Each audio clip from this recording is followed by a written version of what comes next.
listening to Geek on the Mic. You're listening to Geek on the Mic, a Chicago Bears podcast pregame show. This podcast starts right now.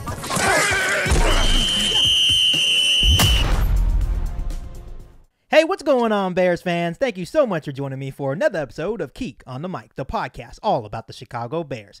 Like always, if you're new to the channel, make sure you hit that subscribe button and the bell notification to catch all Bears content right here on the podcast. So, Bears fans, we are on the week 4 as the Bears head to New York to take on the New York Football Giants, and somehow the Chicago Bears are 2-1. Like always, I am joined with my co-host Isaiah Frey. How you doing, Isaiah? I'm doing good. How you doing? Hey, just another week. Somehow the Bears are 2-1, and we're going to have some fun today talking about Bears-Giants football. Yep, I hear you. And then our other special guest comes from the Bear Necessities podcast, the Chicago Bears podcast, and he is Austin. How you doing, Austin? Good. How are you doing, man? Hey, I'm doing really, really well. Just like I was telling you before the podcast, I have a lot of respect for you because when I came into Chicago Bears podcast, and you were the first one to reach out to me and did the first collab with me, so you really taught me a lot, and I have a lot of respect for what you do and on your platform. So thanks for joining me today. Of course. Thank you so much, man. And as we were saying before, your consistency has been next to none. You're always even when I think about releasing a video, I'm like making it. I'm like, oh man, Keith released it, 2 hours ago. What am I thinking? And you're beating everyone to the punch, man. So it's been great to see you grow, and you're gaining a huge fan base. So congratulations. I really appreciate that, man. Thanks for the kind words. So like I said, somehow the Chicago Bears are 2-1. Obviously coming into this football season, there wasn't a lot of expectations for the Chicago Bears, and I still feel like there isn't a lot of expectations. But before we move on to the Bears and Giants pregame, right, I kind of want to ask you both, and I'll start with you, Isaiah. What is your initial reaction to the Chicago Bears win over the Houston Texans last Sunday? It was as expected. It was an ugly win. Right. I think there were some bright spots. Khalil Herbert, he showed out, man. He had a great game. David went down. He came in and played fantastic.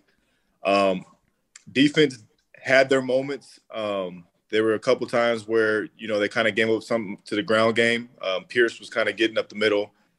Mills had a couple good throws, but then there was other times they made some game-changing plays, like at the end of the game to set up that field goal. So it was ugly, but, all wins aren't going to be pretty, man. So it was good to see them get a W and close it out at the end. Yeah, absolutely. And Austin, same question for you. Man, I mean, where can you not start besides the quarterback, right? It was a disappointing game by Justin Fields. After looking at the film, it wasn't as bad as I thought in the moment. I think getting your hopes up and then seeing him throw a couple interceptions, especially in moments that really put the team in a bad position. It was difficult to watch, to say the least. But, I think we've seen enough of Justin Fields at this point that this seems like an anomaly game for him almost. Like he's played, not great, but he's shown that he has a lot more better football in him. And, man, I really hope that's coming out this week. Right. I don't know how much longer we can handle an offense like this. At this rate, I'm not looking forward to seeing us play some of our divisional opponents. Right, and just like you said, we have seen enough of Justin Fields to kind of sit back as a fan base and say, you know what, it's okay. He's learning a new system, right? I think we should all take a step back and take a page out of Aaron Rodgers' book. Relax, right? So I know a lot of Bears fans are kind of panicking right now, but just like Luke Getsy came out, I think it was a couple days ago, and said, you know what, Justin Fields is a rookie all over again. You can't even count his rookie year anymore. That's a wash. He's learned a new system, new footwork, new techniques, and I kind of had a feeling that this would happen. Of course, I didn't want to see Justin Fields struggle, but this is just all part of the process for Justin Fields. Mm-hmm. Yeah, absolutely. And I'm even going to take it back to 2018 when we were in a kind of a similar situation with Mitch Trubisky. Now, I like Justin Fields way more than I ever liked Mitch, right? Yeah. But, just kind of showing like the offense, sometimes it takes a little to get going, in 2018, our third game. I don't know if you guys remember this. We were playing the Cardinals that was led by Josh Rosen and Sam Bradford. And we had just won that game like 16-14.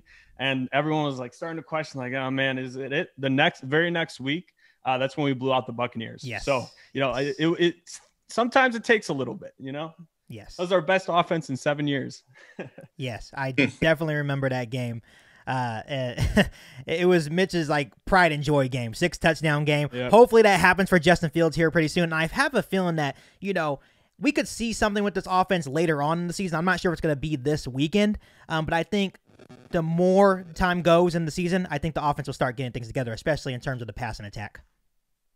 Yeah, I hope so. I mean, yeah, I agree. I think his where he needs to improve watching last game is his pre-snap reads, knowing how defenses are going to attack him. The couple picks he threw, like the second one in particular, it was your typical one high disguise roll to cover 2, and that's what Lovey does, right? Yeah. So for him to take that next step, man, he has to get to that level to know what's coming at him before the play even begins. And right, it's going to be a process, right? He's going to go through his growing pains, learn the new offense. I still have full confidence in Justin Fields being that guy. And hopefully we start seeing some of those improvements next week against the New York Football Giants. So now we are going to move on. Like I said, the Bears are 2-1. The New York Giants are 2-1. And now we're going to go over some matchup background for this game. Like I just mentioned, both Bears and Giants are 2-1, and both have first-year head coaches. Obviously, I think I mentioned to you, Isaiah, a couple of podcasts ago that Brian Daboll was my first choice. But, of course, I love what Matt Eberflus is doing for the Chicago Bears now. Both teams feature strong run games. The Bears are averaging about 187 yards per game, which is second in the NFL. And then, of course, I'm a resurgent from Saquon Barkley. The Giants are averaging 169 yards per game, which is fourth in NFL. And the Bears have won 3 of the last 4 meetings against the New York Giants. And then, once again, the Bears are underdogs for the 3rd time this season. And they are sitting at a 3.5-point underdog against the New York Giants. And then, Austin, I'll start with you this time. What is your initial thoughts on this matchup against the New York Giants? Man, if last week's game didn't go the way it did, I think I would have came in here with a lot more confidence. That being said, like, I do think that this is another opportunity for this Bears team to get on track. This Giants team surprisingly has a lot of similarities to both the Houston Texans and kind of the Bears right now, where they're all kind of trying to find their footing. I think the difference between the Bears is, I think most Bears fans up until last week felt like we had our quarterback to be developing long-term. I think most Bears fans are still along that. Whereas the Giants are still trying to hang on with that Daniel Jones train. Right. Yeah. And how about for you, Isaiah? I agree with Austin. I think it's you would have had a little bit more confidence at the game went the way we would have thought it did last week. But it's a good game for them, man. They're 2-1. We're 2-1. Saquon looks like he's emerging back, so it's going to be a good challenge for them. I think, like we spoke of earlier, man, I think the biggest thing is just watching Justin and see if he improves. Right, we're not looking for a spectacular game and him just coming in there and taking over, but just baby steps, man. If we can see some, we always say 1% better every day. If we can see that, I think that's a win for the Bears. Yeah, and I absolutely agree with both of your guys' takes here on this game against the New York Giants. And obviously, of course, you want to win football games, but coming into the season as a Bears fan, I had to take a step back and be kind of realistic. Like, okay, is it really about the wins and losses for the Chicago Bears, or is it about watching your second-year quarterback, hopefully your franchise quarterback, develop every game? And for me, I want to see Justin Fields develop, get 1% better every single game. I was talking to my father-in-law. He's a Seahawks fan. I was like, you know what? I love that the Bears are 2-1. Of course I love watching the Chicago Bears win, but then I look at Justin Fields' performances, and I'm like, man, the dude's barely getting over 100 yards passing. He's throwing picks every single game. He's looking confused. Looks like he's seeing ghosts out there. And I don't really like to see that. I understand that we have to be patient, but at the end of the day, I just want to see Justin Fields develop. I don't care. We can go 3-14. But if Justin Fields is improving every day, I'll take that 3-14 record. Yeah, and I think that's very well said. I mean, I echoed a very similar sentiment at the beginning of the season. Like, I would be okay with watching us go, win 3-4 games as long as Justin Fields is the guy, because I don't think any of us expected this year for us to be competing for Super Bowls. I think we understood what the state of the team. And man, we've been winning games, but it's been tough to see. I mean, at times it almost feels like Fields has even regressed from certain points in last year. I think that'll change though. I do think that'll change. Yeah, of course, the typical Bears football team, we're used to seeing our defense perform well, running the ball well, and that's how we win football games. But for once, I think Bears fans want to see, passing dominance from a really good quarterback. And I think Justin Fields is still that guy, but he just still has a lot to learn. Well, you look at him and he has all the intangibles, right? All the attributes. Has a strong arm, he's mobile, can move out the pocket. I think, and then you watch the game and he has flashes, right? I can particularly remember a play they were running cover. Houston was running cover one. He pumps left, comes back right to get the first down, and that's a patient play that you like to see young quarterbacks do. So you see flashes, man. If you can just put that together with consistency, then he'll be okay. And then obviously Justin Fields is going to have his opportunities against the New York Giants. Obviously, we'll get into this more later when we start kind of breaking down the stats of, the New York Giants defense and all. But he's going to have the opportunity. As long as the run game gets going, sooner or later, the passing game is going to open up for the Chicago Bears. And I kind of want to, give kudos to the Bears offensive line, because obviously the Bears are getting dissed as a whole, right, from the national media. But the Bears offensive line in terms of run blocking has been really, really good. And sooner or later, that passing attack is going to open for Justin Fields and the Chicago Bears offense. Sometimes it seems like this offensive line, it has kind of been, two different stories this year with the run blocking has been top of the league, and the pass blocking, I think PFF has us around like 22nd or something like that. So not great, but not terrible. But there's been so many times where I felt like some of the offensive line's negative play has been like communication errors or like not understanding who to pick up. And you just hope that, throughout the season, once the passing attack starts to come together, they'll start to get that consistency down and be able to, have everything go right for once. Right. And I said that, go ahead, Isaiah, sorry.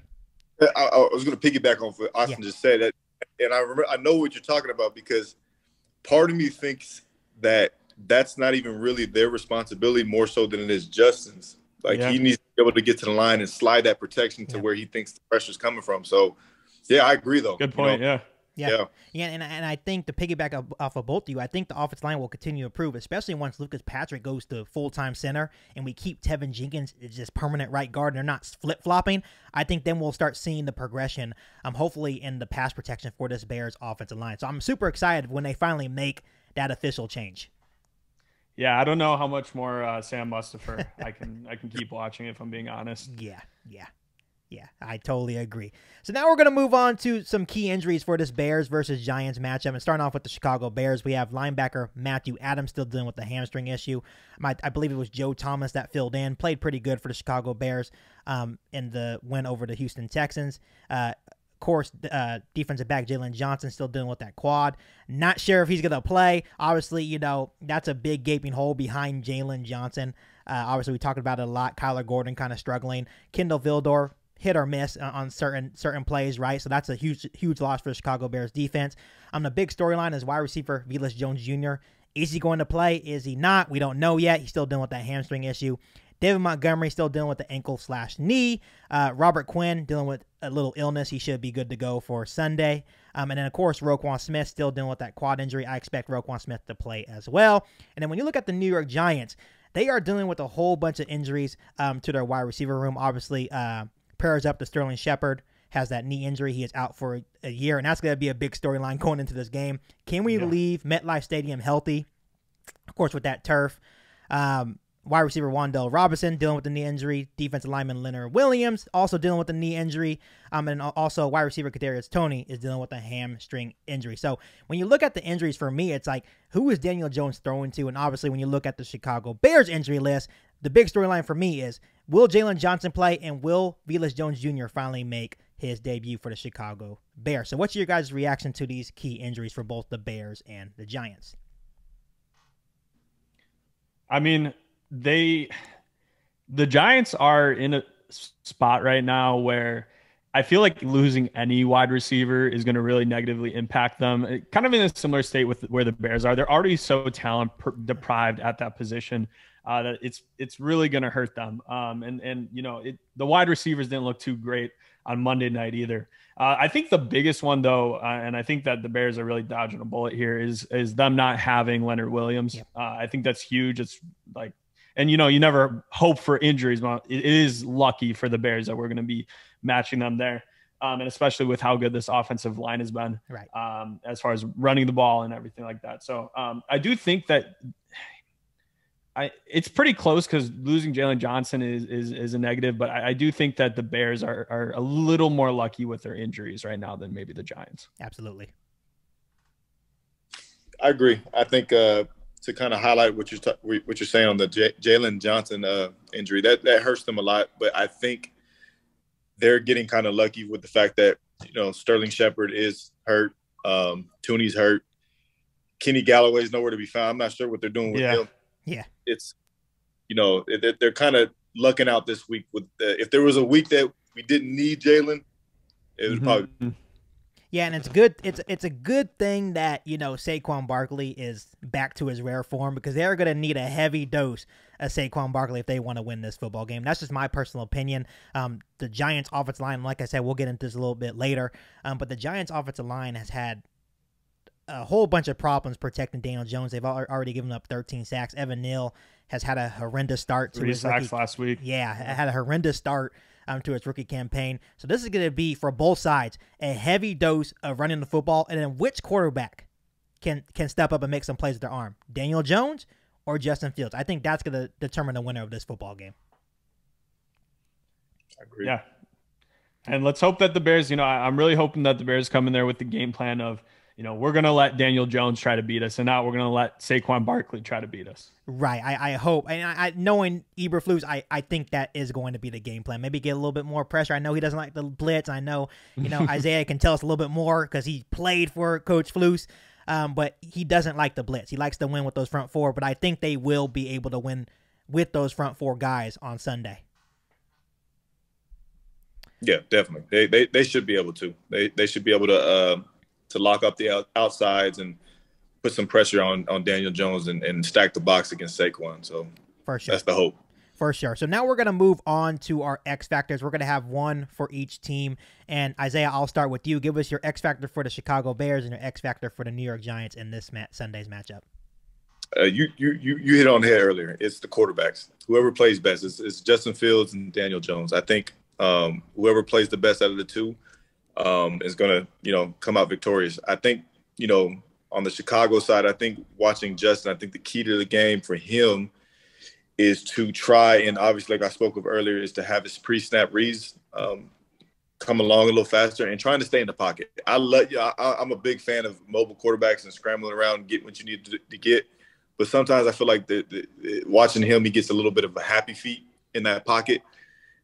If he's able to stay in that pocket a little longer, I think he'll have a better percentage at the end of the game. And for Daniel Jones, it's good luck, man. Good luck with what you're working with. Right. If he can make some magic with what he has, man, good for him. And isn't that incredible that we're sitting here, because for Bears fans, we thought we had the worst situation, right, in terms of supporting cast. But then you look at the Giants, you're like, oh, my God. Like, who is he throwing to? Like you said, Kenny Galladay is nowhere to be found. They paid him all that money. And obviously there's been rumors about Kenny Galladay maybe being a Chicago Bear here pretty soon via trade. I don't want him because we need help here in Chicago. Not with that contract. Now with that, we need help. We don't need people to come here and go missing. We're already missing Darnell Mooney. We're already missing Cole Kmet, right? We don't need another person to go missing on this Bears offense. But who is Daniel Jones throwing to? And that's like the big storyline for me. So, Austin, how about for you? Who's your X factors for the Bears and Giants? So I'll go ahead and give my Giants player. It's going to be, Saquon Barkley. I do think the quarterbacks are the most important, but, I want to get some variety here. Saquon Barkley, man, if he just, if he starts chipping away 5-yard runs, 6-yard runs, and then getting some breakaway runs, man, the Bears are screwed. Yeah. We really are going to have to try to find a way to contain him. He needs to have under 100 yards in the game, or I'm very afraid that this could go south pretty quickly. Right. And on top of that, if the Giants are running quite a bit, it also likely means that they're not trailing that much because, we saw last week, they do tend to get away from the run a little bit when they start trailing. For the Bears, I'm going to give a different player. I'm going to give Jaquan Brisker. Mm-hmm. And the reason why I'm going to give him this is because the way that the Giants offense is they really like to just get wide receivers or even get their running backs in space. And this is something they kind of picked up. I feel like last week, because we've seen their offense, kind of, struggle since their first game, less points per game every single game. And if the Bears aren't going to be disciplined in their tackling, I think Roquan Smith is another person you could throw in there.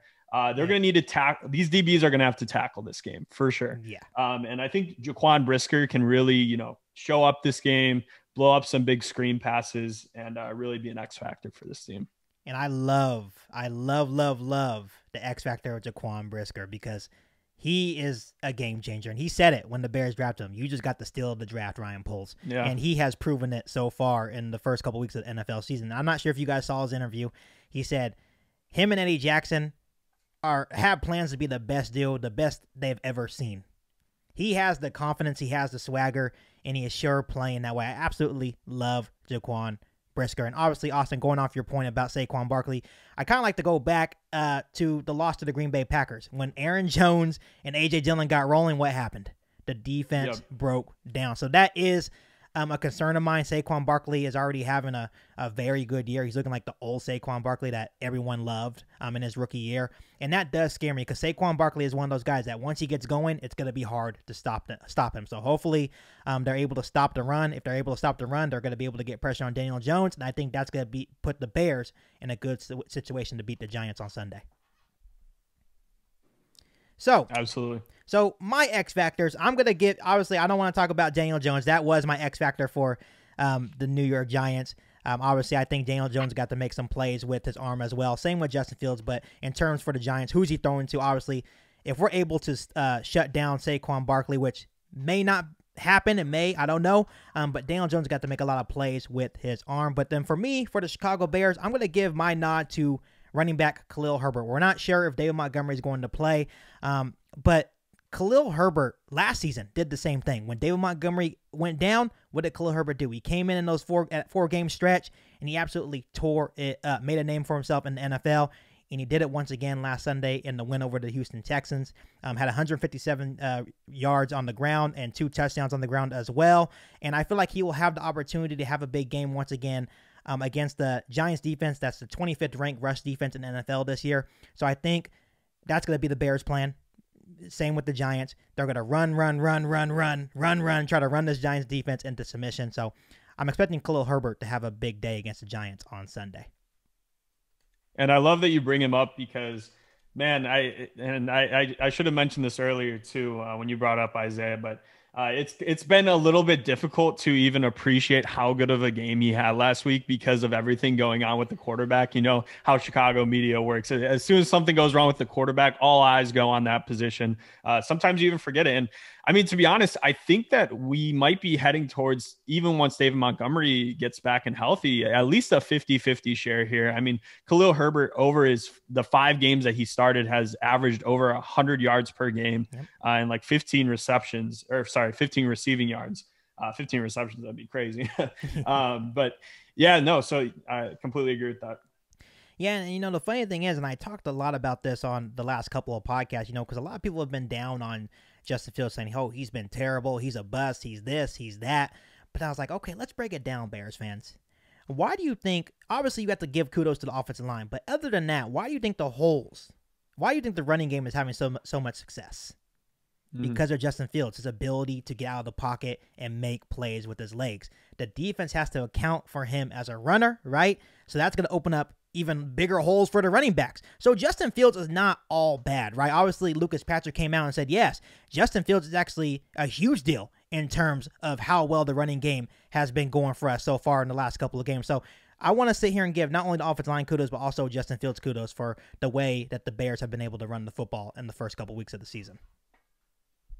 He and this is a little off topic, he kind of reminds me of rookie year Russell Wilson right now. This is how Russ plays his, and we see how he turned out. He's fine. He's fine. Right. So like earlier, man, we just gotta. Yeah. So like I said, I just wanted to give kudos to Justin Fields on that too. He hasn't been all bad, and Justin Fields will be fine. So now for this Bears versus Giants pregame show, we're going to move on to our key matchups. And Isaiah, I'll start out with you. I think the first key matchup I have, and I only have 2 today, and they're fairly simple, but I think this is where the game's going this week, is Saquon versus the Bears D. Okay. I think just them being able to control their run game is going to be huge because at the end of the day, that's all they really have to rely on. Like you spoke of earlier, if they can just shut that run down, I don't see how they can get anything going on the offense side of the ball. And my second one is Justin Fields versus the Giants D. And the reason why I'm saying that, I've just third time I mentioned it in this podcast. He needs to have his pre-snap reads down, and that's the big. He needs to be able to check out of the passes when they're stacked, when they're too high. Needs to be able to check out of the run when they're stacking the box. So he needs to be able to see these things so he can get them into the best play possible. So I'm hoping he can get that going this week. And I kind of want to just comment on the one, because one of my key matchups too was Justin Fields versus the Giants defense as well, because we've been sitting here on the podcast saying, right, the Giants have the 25th rush defense, but they are 10th against the pass. Right. So you don't think the Giants secondary sitting there licking their chops and, okay, maybe if we can stop the Bears running game and make Justin try to beat us with his arm, maybe we'll have some success, right? Justin Fields is going to have to make some plays with his arm sooner rather than later. He's got to grow up. And like you said, you have to recognize those different coverages. Yeah, right? You do. Yeah. So you can't go. Right. Yeah, you can't go in there blind. It's not going to work. So they're gonna force Justin Fields to make some plays with his arms. It's time to be a big boy. We traded up. Obviously, I know the regime. This is not the regime's pick, right? But all in all, the Chicago Bears organization traded up to get you right from number 20 to number 11 for you to come in and be a game changer for the Chicago Bears, right? So sooner rather than later, Justin Fields is gonna have to make some plays with his arms as well. Definitely. And let's not forget also that the Giants do have Wink Martindale as a defense coordinator who, very good defense coordinator. And we saw Justin for a little bit against his Ravens defense last year. And man, they were coming after Justin. Yeah. They were sending the blitz. I'm interested because he does like to switch it up quite a bit. I wonder if it's going to be a similar game plan where they're just gonna go all out at trying to get through this offensive line. Yeah, for sure. And to continue, Austin, I'll let you give your key matches for this game as well. Yeah, so my first key matchup is Robert Quinn versus Andrew Thomas. The Giants' offensive line has been pretty bad this year, with the exception of their left tackle. Man, he has done a pretty good job. And I think PFF might give him a little too much credit. I don't know if he's the best in the league, but he's been doing a really good job, especially for a second-year player. And I'm interested to see because, Robert Quinn, he's been good this year. He's been getting some pressures. He had a sack in the Packers game, but man, I want to see him win more. I think he needs to win more, and it might just be taking him a little bit to get back up to speed. And but I am interested to see that if Robert Quinn can get the best of Andrew Thomas. This might be a little bit of a lame one, but I'm gonna say Eberflus's defense versus Dable's offense. Okay. I'm not as high on this Giants offense as I feel like a lot of the national media is. I think that, they do a lot of good things, and I think it's good for Daniel Jones. But honestly, I think as we all saw on Monday night, there's a lot that needs to be fixed. They did kind of, they are completely based off of short passes pretty much in that pass game. And the other thing that I think we need to consider is that Dable's offense hasn't actually scored a touchdown in the first half of any of their games this year. Right. All their scoring of touchdowns has been in the second half of games. And the funny thing is right now, the Bears are not letting up any touchdowns in the second half of a game. Yeah. So when are they going to score is my question. Right. Maybe things go differently this week, but that's a key matchup for me. And a lot of good key matchups from you, Austin. And obviously the Bears are pretty good second half team. I don't know. I think we kind of come out sluggish, and then they come out like game busters in the second half, ready to play. I wish we can see a full 4 quarters of the Chicago Bears football team. And obviously, and the kind of piggyback on the points you made about kind of how the national media is really, really high on this New York Giants offense. I think it's because Dable is kind of being creative with Daniel Jones. But the problem is, once again, who is he throwing to? They're hurt. They're banged up, right? If they had all their pieces, then I can see why they're saying that. But the New York Giants are kind of in a bad spot in terms of injuries. Some guys are going to have to step up, and I think that puts the Chicago Bears in a good situation, because then we can really just hone in on Saquon Barkley and stopping the run, and we don't have to really worry about those other receivers, which, they may prove us wrong, but at the moment they have to prove themselves first, right? So I think that puts the Chicago Bears in a really good spot just to hone in on Saquon Barkley and try to stop the run on Sunday. And let me say this. I also, on Daniel Jones, he has had a better year than pretty much any of his previous years. Yeah. But what I noticed a lot, and I did watch this Monday night game pretty intensely because I knew the Giants were coming up, which, by the way, they're also on a short week, which is a benefit to the Bears. Yes. When he does get pressured throws a lot of interception-worthy passes. I mean, there were a couple of aired passes that, I don't know if you guys saw the one that Trevon Diggs just went right through his hands, just went right through the hands, and the wide receiver caught it. Yes. So yeah, if the Bears defense can get to Daniel Jones, I think that it will be, a completely different game. My question is like right now, can they get there with 4? Because, with Davis Mills in the pocket, he looked last week, it seemed like he had like the Dallas Cowboys, 2017, 2018 line in front of him.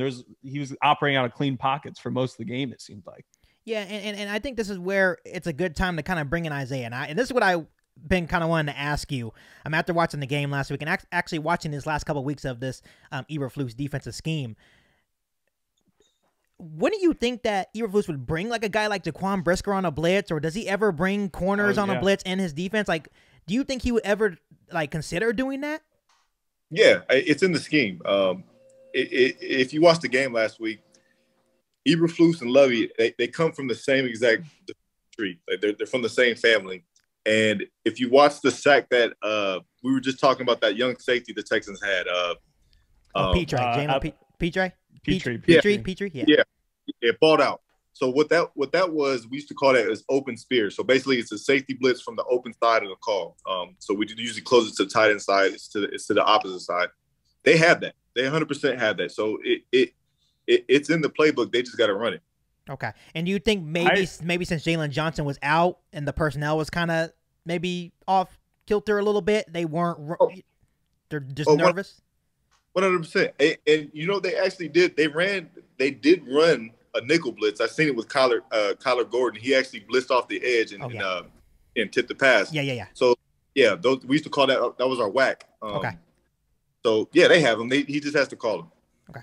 Actually, I need to ask a question too, because I'm sure you saw the play against the Texans where Gordon it looked like he got burnt on it. It was like a deep crossing route. Do you guys know the play I'm talking about? Yes, yeah. Okay, is it me or I thought what that play call defensively, I thought it was a robber concept where you're supposed to pass it off to, it was an adjustment by the safety that the safety was supposed to, take on the wide receiver. It looked like Kyler slowed down right at that mesh point. And yeah, so that's usually. Or was that Kyler? I would say it's Kyler because usually in that family, when it's cover one, what they teach that nickel to do on those crosser routes, they teach us to streamline it, meaning we're already outside leverage. They already have the advantage of running away from us. What they want us to do is streamline it, kind of undercut it, just so we can make that ball elevate, and either they'll underthrow it and the nickel will pick it, or they'll overthrow it so the safety can make a play on it. Yeah, no, that makes sense, because I was like, it looked like Kyler just stopped. Like he was in stride with him, and it looked like he just stopped. So I was like, oh, is it the safety or was it?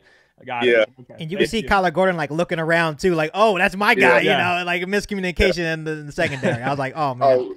We used to laugh in the film room. That's like the corner's favorite look, man. Whenever something goes wrong, they'll look back at the safety and nobody knows who fault it is. Yeah, right. Like, play for the camera. It brought me back to those Chris Conte days where Chris Conte was always. I was like, what are you doing, Chris? I was like, that's your guy right there. Chris is my guy, man. So I can't. You play. Yeah. So before we move on to 3 keys to a Bears win, I'm just gonna give one of my key matchups. I know we talked about Justin Fields and the Giants defense, and I know that I think it was Austin that brought up Robert Quinn versus Andrew Thomas. I'm gonna do Robert Quinn versus Evan Neal. I feel like the Chicago Bears need to exploit that matchup. And I mentioned this earlier in the podcast that Evan Neal has had a rough start to his rookie campaign, which rightfully so. Some offensive linemen, most rookies struggle to adjust. He has given up, I believe, I have it written down here. He has given up, I think, where does it say? 13 or 10 to 13 pressures already, and he leads the team already. So Robert Quinn needs a big game. I think people are waiting for Robert Quinn to have that breakout game, get up to speed, right, in this defense, right? Obviously, the Giants' offensive line has given up 13 sacks already. So I expect Daniel Jones to be running for his life on Sunday, even with the 4 rushers that we usually have. I don't care who it is. Travis Gibson, Justin Jones up the middle, Robert Quinn, Dominique Robinson. Get after Daniel Jones. But I think Robert Quinn, particularly, is going to have a good day. Hopefully have a good day against the young rookie in Evan Neal. And just to kind of add to that, I actually watched Alan Williams' presser today, and he made a really good point. It's not just about if you get sacks, it's about when you get those sacks and making sure they're in a timely. Right. And the Bears have gotten over the past couple of weeks to be, to give them some credit. They have gotten some very timely sacks. And this Bears defense is kind of, I don't know how much you guys pay attention to college ball, but they remind me a little bit of like USC's defense, and maybe that's giving them not enough credit, but USC's defense, they just do a really good job in the red zone. They get what needs to get done in the moment, and they take the ball away really damn well right now. Right. So, I think they're better, on a yards basis, but just like an NFL analogy right now. So hopefully we can get home a little bit more. Right. Yeah, you're not wrong either. Then that's always been the philosophy of that defense is bend, don't break.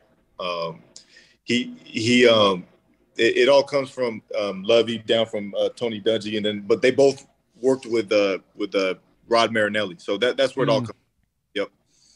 Yeah, Eberflus already said in the presser recently that he's like, yeah, we need more sacks. So he's like, yeah, we definitely need to get after the quarterback more. I think he knows. Same with Davis Mills. It's like having a sitting duck back there. They're not gonna move. Daniel Jones, you saw a couple of times on Monday Night Football that he got out of the pocket, but he's not like Justin Fields fast, right? So he's like a sitting duck back there right now, like literally a sitting duck. And to your point, Isaiah, like they have done a really good job of not breaking. I mean, it seems like we've had already in the season 2 or 3 red zone turnovers. Like that's big time. Yeah. That's huge. Yeah. Huge. Yeah. And it's that hits principle. It's that hits principle, playing a big factor for this defense as well. The first guy makes the tackle, the second guy comes out and strips that ball, right? So it's working, and the guys are buying into it. So that's really nice to see. Yep. I do have to say that on my podcast this week, we actually had to hand Eberflus a loaf this week for going into halftime with a minute left on the clock and all 3 timeouts. Yeah, that was brutal. That's got to be aggressive there for sure, man. That if anything, it gives confidence to the quarterback to let them know that we got trust in you. You know what I mean? Mm-hmm. Exactly. And it's like, as Bears fans, you guys probably agree. It's like I act like they can hear me. I'm screaming at Flus like, "What are you doing? Call your timeouts!" And I'm like, dude, he can't hear you. But I was like, "What is he doing?" And it's like, I think Bears fans ate that alive, and the national media ate that alive because it's like, oh, they don't trust in Justin Fields, blah blah blah. And he had his reasons for not, using his timeouts, but I don't think it was I do think they have the full trust in Justin Fields. I don't think that was anything to do with it. That's just me. Yeah. Hey, but they brought it into question, which I think is the biggest issue, is that they allowed the media to even, speculate on that. And the fact that we have to talk about it kind of sucks. Right. I mean, look at Lovey. Lovey was calling timeouts to try to get the ball back. He didn't even have the ball. Right. That's Lovey, though. That's Lovey. Lovey I feel like he hit a new stage of confidence at this point in his career, man. He was calling plays with, everything. He's throwing fake punts, everything. It was good to see. He wanted that game bad. Feared, man. That's what it is. So now we're going to move on to the 3 keys to a Chicago Bears win. And fellas, the Bears have a chance, a golden opportunity to go 3-1. And then obviously next week we take on the Minnesota Vikings. But they have a chance to go 3-1. So Austin, what are the 3 keys to a Chicago Bears win on Sunday against the New York Giants? The first one for me is limiting missed tackles. I know if we're going to get pressure on Daniel Jones, he does use the check down pretty well. They're going to try to get it to Saquon Barkley on a check down on like passing plays. He's going to have a lot of dump off opportunities. What we can't have is those plays consistently go for 6, 7, 10 yards, 15 yards. We just can't have that. So we definitely need to tackle well.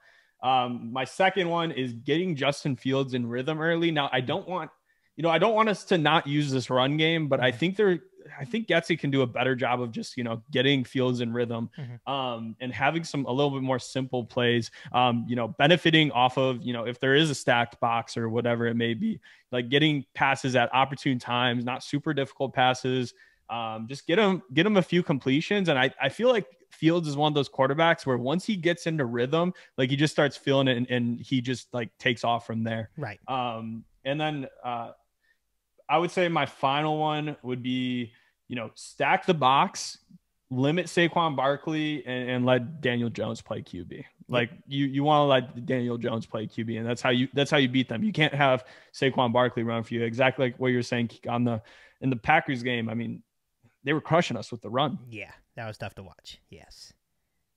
Isaiah, how about you?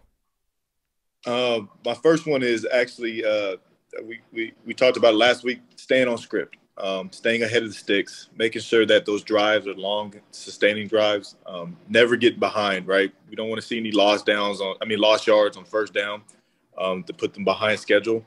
So if they're able to stay on track, man, they can get points on more times than on their possessions.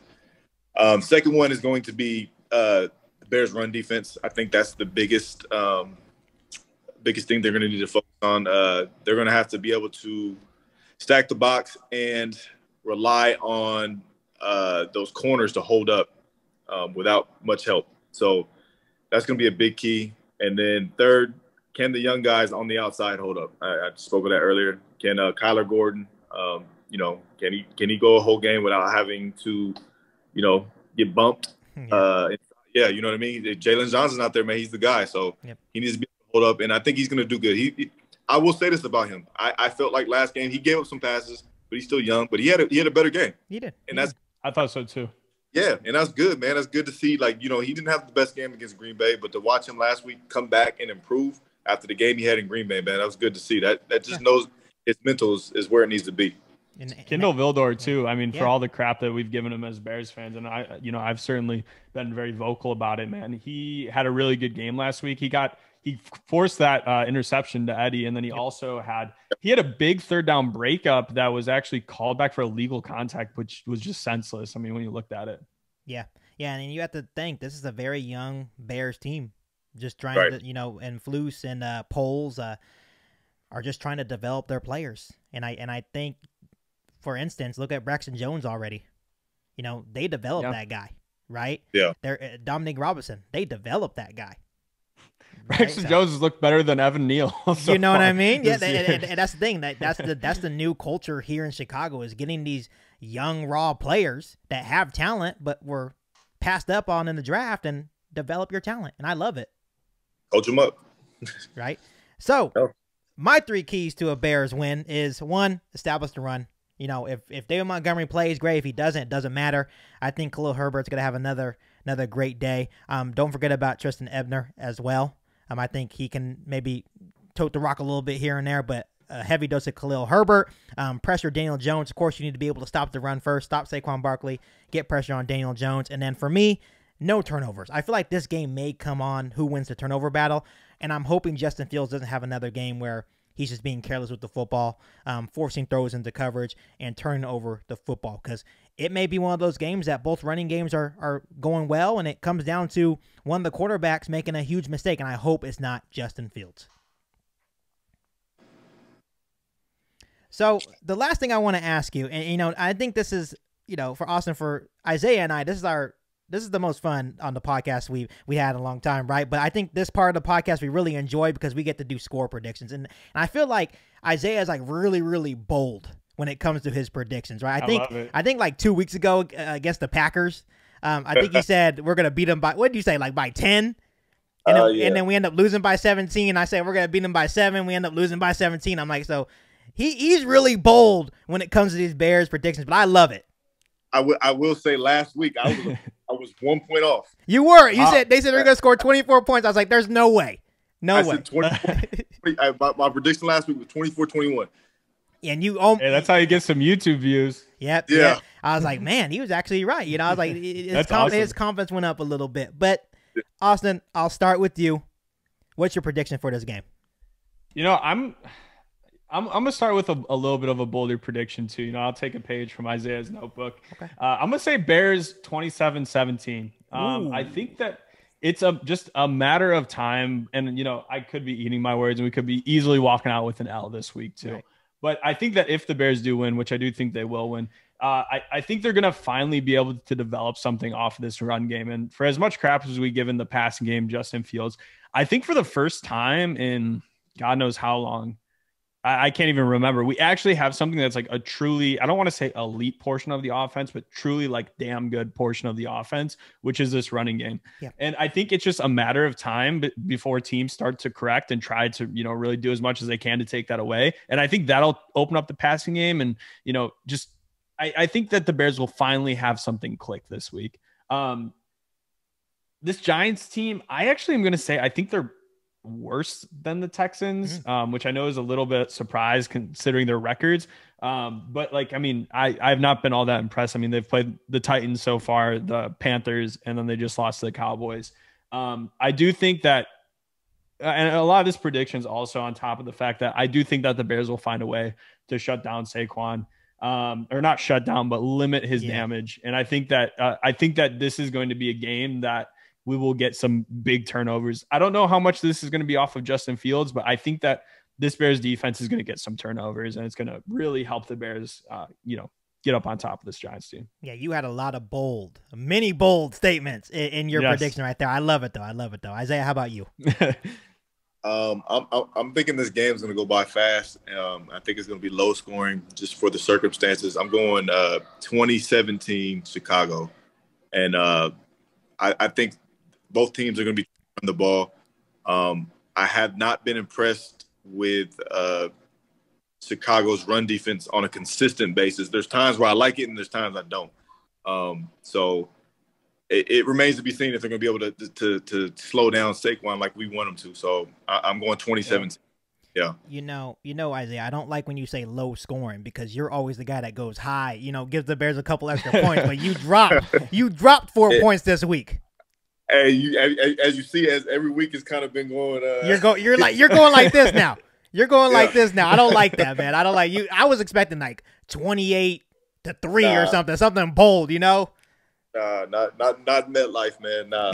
Right. That's a scary place to play. But yeah. I think I'm going to keep it short and simple. I think the Bears win 21-10. I think Justin Fields will have a better game. I'm not saying he's going to come out and throw for 300 yards, but I think, like kind of Austin mentioned, I think eventually you're going to see the run game succeed and the passing game will be able to provide their end of the stick as well. But something that I want Bears fans to kind of take a step back and think of. The Bears are winning football games without Justin Fields playing well on a consistent basis. I was thinking about this. I was laying down in bed last night. I was like, I have to mention this on the show tomorrow with Austin and Isaiah. I was like, wow, if the Bears win on Sunday and go to 3-1 and Justin Fields has another doozy of a game, think about that. The Bears are winning football games the old-fashioned way. The monsters of the midway, playing pretty good defense and running the football effectively. So just imagine when Justin Fields gets up to speed. I was thinking about that. I was like, that's insane. Yeah. No, the Bears, they're a well-coached team, it seems like, thus far. And I think this is a huge credit to Eberflus right now. I know that if a Matt Nagy-led team had this talent on it, we would go out and crap the bed every single week probably. Yeah. I do think that the Bears have plenty of talent holes, but Eberflus just, it seems like he has a way, and maybe you could speak to this, Isaiah, but like, it just seems like he has a way of getting the most out of his players. Yeah. He gets those guys ready to go, man. I love playing for him. He's just he's a guy that you want to go out there and run through a wall for. That's just the type he is. You can tell by the way the Bears are playing, man, that they respect him and they believe in the culture that he's instilling in the team. So yeah, you're right. You're 100% right. Yep, and to add to both of your guys' points, this team will only continue to get better as the season goes along, and that's the scary part. If they keep stacking up wins, they're a young bunch, they're still learning, they're still developing, but the more confidence they're going to get in each other, saying, you know what, no one can beat us, right? They have that confidence. They feel like they're going to win every single game, and that's the kind of confidence you have to have. Obviously, there's doubters still surrounding the Chicago Bears, but if they keep stacking those wins, who cares what the doubters say? Just keep going and getting 1% better, like you bring up every week on the podcast, Isaiah. But get 1% better every day, and who cares about what the doubters say? Just go in and stack those wins. Exactly. So Austin, Isaiah, I want to thank you guys once again for coming on. I hope the Bears can come out with a huge victory at MetLife Stadium when they take on the New York Giants on Sunday to move to 3-1. But I just want to thank you guys both for once again coming on to Keek on the Mic. Of course. Thank you so much for having me. I know that both you guys have been putting in a lot of work this season. It's been awesome to watch you guys break down the games. Pleasure to be on. Most definitely, Austin. It was nice meeting you, man. Great having a conversation. It was dope. Nice meeting you guys too. Both you guys are more than welcome to come on my podcast as well. Yeah, and we definitely need to arrange the time to maybe, we can do 2 pregame shows. It doesn't matter, we can do one here and then do one. They have to be on different days, Yeah. But we can definitely make that happen. But once again, thank you guys both for coming on to the show. You've been listening to Keek on the Mic, a podcast all about the Chicago Bears. Don't forget to subscribe to the channel and hit the bell notification to catch all Bears content right here on the podcast. Thanks, guys, and bear down.